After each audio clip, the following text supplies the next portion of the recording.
makahimo na dayon mo. So last August 28, 29, nagkandak na po kong orientation sa duha ka CDC. So ikatulo mo. So naa diri kada tuig na amang gyud ipahigayon nga parent, barangay official, workers nga orientation. So tingali sa mga nakalabay murag wala no?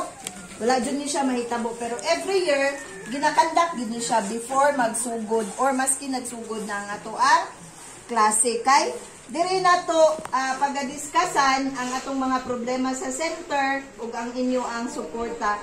Suporta sa opisyalis o sa ginikanan. Unsay ato ang obligasyon isip ginikanan nga nagpa-eskwela o kita pod nga barangay official. Kay dili man gud mo liho, dili mo function ang usa ka center kung walay suporta sa ginikanan o ngadto sa atong mga barangay official o atong mga barangay worker.